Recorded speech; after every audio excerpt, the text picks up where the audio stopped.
Well, from education, we now move to politics, wherein the chairman and leader of the Citizens Democratic Party has said the Sierra Leoneans now have an alternative. Joshua Albert Keru says his party is here to change the present political system in this country.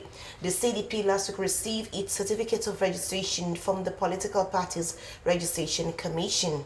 But what does the Citizens Democratic Party stand for is the question I'm now putting to the chairman and leader, Joshua Albert Keru. Good morning and welcome to News, sir. Thank you. What does your party stand for? What is the ideology of CDP? Yes, CDP, being Citizens Democratic Party, is here to bring in a new ideology. You know, for the past 50 years, we've embraced what you call the colonial system that was left with us. That has not actually led us to nothing but we being the poorest of the poor with all the resources we have. So thinking about it seriously, I said to myself, I know one of the things that has really affected our country is this corruption.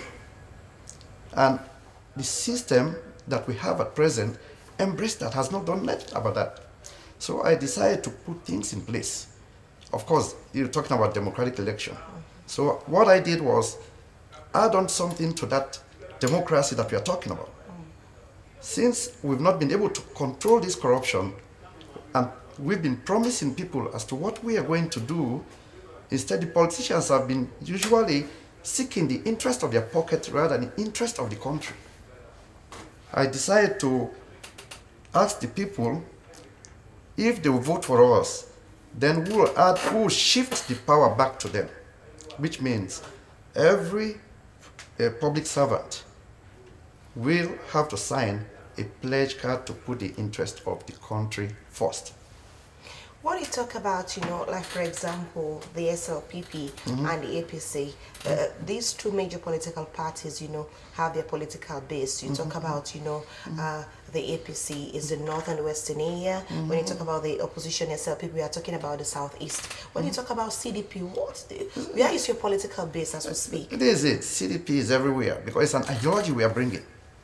You're talking about these two parties that have done nothing but more of a recycled approach to our problem. That's why we are the poorest of the poor today. For the past 50 years, they don't have an agenda, they don't have a platform. It's always been them dividing us. And when you look at this country, when it comes to religious tolerance, we are number one in the world. When it comes to intertribal marriage, we are number one in the world. Well, why should it be divided along different line districts, regional or tribal, when after the election, we all get together and we get along pretty good? But in the end, we are all losers because these guys refuse to put the interest of the country first in whatever they do.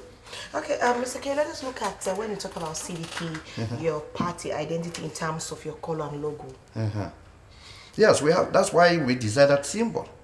The symbol is a shield to protect us and our natural resources. Okay. And in it is the map of Sierra Leone. And in that map is a star, and each star in that symbol represents every tribe in this country. And in the middle of it, you have a handshake, which means united, unity. No tribe should dominate another tribe. We are all equal, and we should also share in the benefits of this country. What I was trying to do is say, hey, look, there's no need for us to divide ourselves along tribal lines, along district lines, along regional lines. What we need to do, unite, try to identify our problem, work together, put structures in place that will make us attain this goal. We have vast resources, but it's never been tapped. Rather, we are more like a welfare state. We have to beg, and it disappears in thin ice. So what is the color of CDP? Gold, because we are living in this is a gold state. I mean, we are wealthy. When I say gold, not gold per se, but with all our resources, we should be the richest in Africa and among the richest in the world. But we are the poorest today, and we've never identified that. So what I did was actually identify that, yes, the system has a fault, and we are coming to address that system, change that system, hold people accountable. And if we do that and people start thinking along that line and putting the interest of the country first, your office is not your personal property. You are a civil servant. You're supposed to be seeking the interest of the people of this country. But it's always been, if I don't like it, it's not going to happen. And if you heard, I'm sure everybody is aware of all the misappropriation of funds, the embezzlement, and nothing has come out of it. Well, now we brought a system. Everybody's going to sign that pledge. There's the do's, the don'ts, and the consequences. If you do it within 24 to 48 hours, you go in the air and resign.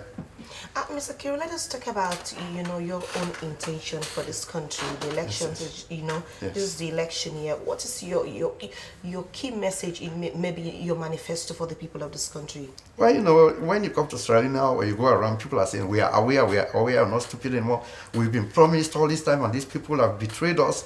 Well, if it's true that what they are saying is true, then I'm confident we're going to win. Because now, like I said, I didn't come down here to start exchanging words with APC or SLPP. I mean, the people don't even have a platform.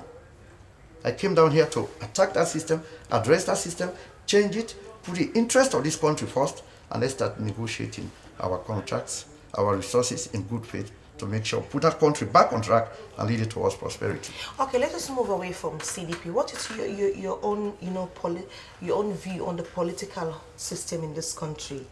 As a new political party. Yes, my view is we've been practicing what you call battlefield politics, which is like it's old.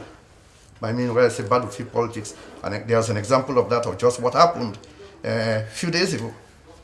You have to go fight, intimidate people, instill fear in people, and then whatever the results are is manipulated. Those days are gone. It doesn't solve any problem. It destroys the whole infrastructure. We have a problem to address. The problem is that, what have we done with those resources to make us one of the richest in Africa, to solve our problems, to redirect those funds where they are needed, or even help other African countries? We refuse to do all of that. Rather, we are still going on with this old colonial mentality, this old colonial approach. And look at where we are at today.